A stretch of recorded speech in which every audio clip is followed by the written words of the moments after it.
Hi. Hello everyone. Today మనము ఒక Karnataka state ఏర్పడటానికి ఎలా ఏర్పడింది? దానికి మూలాలేంటో తెలుసుకుందాము. కొంచెం నా ప్రయత్నం చేస్తున్నాను. నేను అసలు కర్ణాటక స్టేట్ మొత్తం ఒక స్టేట్ ఎలా అయింది? ఇంత పెద్ద ప్లేసు ఎలా ఉంది? ఏంటి? అనేది అబ్జర్వ్ చేద్దామని ఒకసారి హిస్టరీ చదువుతున్నాను. హిస్టరీ చదివేటప్పుడు ఒక మహనీయుడి గురించి తెలుసుకున్నాను. ఆయన గురించి చెప్పాలనుకుంటున్నాను. సో, ఆయన ఫస్టు ఆ మహనీయుడు ఎవరో చెప్పే ముందల కొంచెం సస్పెన్స్‌లో పెడదామనుంది. అతని గురించి చెప్పే ముందల. సో, అతను అతనేం చేశాడంటే, అతను బీఏ చదువుకున్నాడు. బీఏ పూణేలో చదువుకున్నాడు. అలాగనే ఎల్ఎల్‌బీ హెచ్‌సీఎల్‌కి ముంబైలో చదువుకున్నాడు. అక్కడ చదువుకున్న తర్వాత బెంగుళూరొచ్చేసి, బెంగుళూరులో ఎల్ఎల్‌బీ చేసాడు కాబట్టి, అడ్వొకేట్‌గా పనిచేస్తున్నాడనమాట. అడ్వొకేట్‌గా చేస్తూ ఉన్నప్పుడు, అతను ఏం చేశాడంటే, కొన్ని రోజులు అక్కడ పనిచేశాడు. ఆయనెవరో చూడాలనిపిస్తుంది గదా! I will show you that. So, ఆయన ఏం చేశాడంటే, కర్ణాటకలో ఉన్నటువంటి అడ్వొకేట్‌గా పనిచేస్తూ కొన్ని రోజులు పనిచేసిన తర్వాత అతనికి నచ్చలేదు. వాళ్ళ ఊరెళ్ళిపోయాడు. వాళ్ళ ఊరెళ్ళిపోయిన తర్వాత ఒకసారి అనుకోకుండా హంపీకెళ్ళాడు. అలాగనే కర్ణాటకలో ఉన్న ఇంకో ప్లేస్‌కి కూడా ఎళ్ళాడనమాట. సో, అన్ని ప్లేసెస్‌కి ఎళ్తూ ఉన్నప్పుడు ఇది కర్ణాటక దేవి అనమాట. అన్ని ప్లేసెస్‌కి ఎళ్తూ ఉన్నప్పుడు, ఈ అన్ని ప్లేసెస్‌కి అతను ఏదో రిలేషన్‌ను గమనించాడనమాట. మొత్తాన్ని కట్టిందంతా ఒకరే అని. కట్టింది, డెవలప్ చేసిందంతా ఒకరే అని గమనించి, అతనేం చేశాడంటే, అసలు ఏంటి ఇది కనుక్కోవాలనే ఉద్దేశంతో మొత్తం కర్ణాటకలో ఉన్నటువంటి అన్ని స్టేట్స్‌ని కలపాలి, అన్ని ప్లేస్‌ని కలపాలని అని కంకణం కట్టుకొని, అతనేం చేస్తాడంటే, మైసూరు, హోస్పేట, బిజాపూర్‌లో ఆయన పుట్టాడనమాట. ఇలా అన్ని ప్లేసెస్‌కి అతనికి దగ్గరున్నటువంటి బుల్లక్ కార్ట్ అంటే ఈ ఈ బండినేసుకొని అన్ని ప్లేసెస్‌కి ఎళ్లి, డిఫరెంట్ ప్లేసెస్‌కెళ్ళి అసలు ఏంటి? ఈ ప్లేసెస్ అన్ని ఎలా డెవలప్ అయినాయి? అన్నిటిని మా అతను ఇన్వెస్టిగేషన్ చేశాడు. ఇన్వెస్టిగేషన్ చేసిన దాంట్లో ఏం కనుక్కున్నాడంటే, ఇదంతాన్ని విజయనగర సామ్రాజ్యం వాళ్ళు పరిపాలించారనేది కనుక్కోవటం జరిగింది. అసల ఆ రోజుల్లో హంపి ఉంది గదా! హంపి. ఈ హంపి అయితే 15 ఫీట్ లోతులో ఇది ఉండటం జరిగింది. ఫుల్ మట్టి శాండ్‌తో ఉందన్నమాట. ఈ శాండ్‌ని ఏం చేశాడంటే, ఈ లార్డ్ కర్జన్ ఆయనతో మాట్లాడి, "సార్ ఇక్కడ ఒక దేవస్థానం ఉంది" అని చెప్పేసి, ఆయన సహాయంతో అక్కడ టెంపుల్‌ని బయటికి తీయటం జరిగింది. హంపి టెంపుల్ మనం చూస్తున్న హంపి టెంపుల్ ఇతని సహాయంతో ఆ టెంపుల్‌ని బయటికి తీసుకురావటం జరిగిందనమాట. సో, అసలు ఇది ఇదంతా ఎందుకు చేశాడు అంటే, ఆ రోజుల్లో కర్ణాటకని డిఫరెంట్ ప్లేసెస్, డిఫరెంట్ స్టేట్స్‌గా ఉంటాయన్నమాట. ఐ మీన్ అంటే కర్ణాటకలో తమిళనాడు కర్ణాటక అని, మైసూర్ కర్ణాటక అని డిఫరెంట్ పీపుల్‌గా ఉండేవాళ్ళు.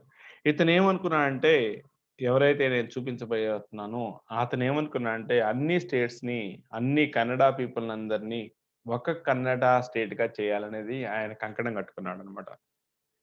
ఆయన కంకణం కట్టుకున్న వ్యక్తి అసల కర్ణాటకలో డిఫరెంట్ ప్లేసెస్ ఎలా ఉన్నాయి, ఏంటి అనేది చూసుకుంటూ, ప్లేసెస్ అన్నీ తీసుకుంటూ, అతను ఎలాగైనా కర్ణాటక డిఫరెంట్ పీపుల్స్ అందరిని ఒక స్టేట్‌గా చేయాలని ఆయన భువనేశ్వరి దేవి మాల గూడా ఏసుకోవడం జరిగింది.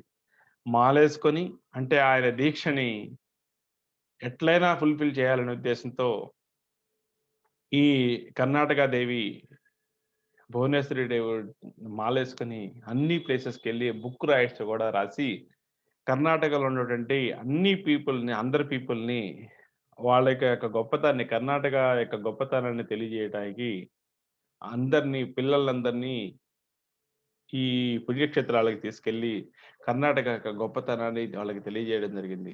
అలాగనే కాకుండా అతను అతని యొక్క లక్ష్యం ఏమిటంటే కర్ణాటక మొత్తాన్ని ఒక స్టేట్‌గా చేయాలి. ఒకే స్టేట్‌గా చేయాలనేది ఆయన లక్ష్యం అన్నమాట.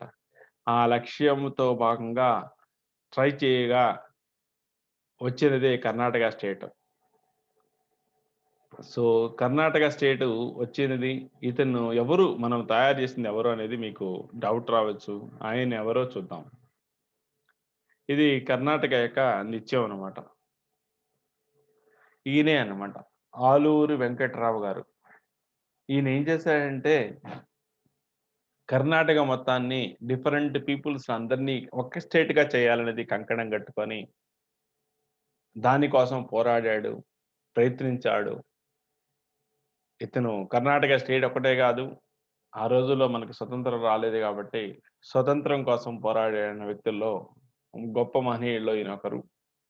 ఈయన ఆలూరి వెంకట్రావు గారి డ్రీమ్‌తో ఏర్పడిందే కర్ణాటక స్టేట్. ఒక స్టేట్‌గా ఉండాలి. కర్ణాటక పీపుల్ అందరూ ఒక స్టేట్‌గా ఉండాలని ఈ మహనీయుడు ట్రై చేయటం జరిగింది. ఇలా ఏదైనా ఒక కంకణం గనక ఒక వ్యక్తి గనక కట్టుకున్నట్లయితే మనసా వాచా గనక ట్రై చేస్తే ఏదైనా సాధించవచ్చు అనే దానికి మహనీయులు ఆలూరి వెంకట్రావు గారు చేసి చూపించడం జరిగింది. ఇలాగనే మీ జీవితాల్లో ఏదన్నా సాధించాలంటే కష్టపడి చేస్తే గ్యారంటీగా మీరు సాధించగలుగుతారు. ఇతనేం జేశాడు? ఇతను ఒక్క మనిషే. కానీ ఇతనేం జేశాడంటే వాళ్ళ ఫ్రెండ్స్ అందరిని కలుపుకొని అందరినీ కలుపుకొని ఎవరైతే అనుకూలంగా వస్తారో ఆయనకి అనుకూలంగా వచ్చిన వాళ్ళందరిని కలుపుకొని ఎళ్లి కలుపుకుంటూ అతను కర్ణాటక స్టేట్‌ని తాగడం జరిగింది. దానికోసము ఒక దీక్ష పడినాడు. అన్ని స్టేట్స్‌తో అందరి పీపుల్‌తో మాట్లాడాడు. అలాగనే కాకుండా జాతీయ గీతం ఫస్ట్ వచ్చినప్పుడు జాతీయ గీతంలో కన్నడ అనే స్టేట్ పేరు రాలేదన్నమాట. దానికోసం పోరాడి జాతీయ గీతంలో గూడా తెప్పించుకోవడానికి, పేరు రావడానికి, ఆ వాక్యం రావడానికి, కర్ణాటక స్టేట్ ఓట్ రావడానికి ప్రయత్నించినట్టు మహనీయులు. సో, ఈరోజు మీకు ఈ స్ఫూర్తిదాయకమైన స్టోరీని మీకు తెలియజేయాలనుకుంటున్నాను. అందుకోసం వీడియో తీసి మీకు షేర్ చేస్తున్నాను. ఇలాగని మీ జీవితంలో ఏదైతే అనుకుంటారో దాన్ని తప్పనిసరిగా వచ్చేంత వరకు వదిలిపెట్టకుండా ట్రై చేయాలని కోరుకుంటూ అందరికీ నమస్కారములు.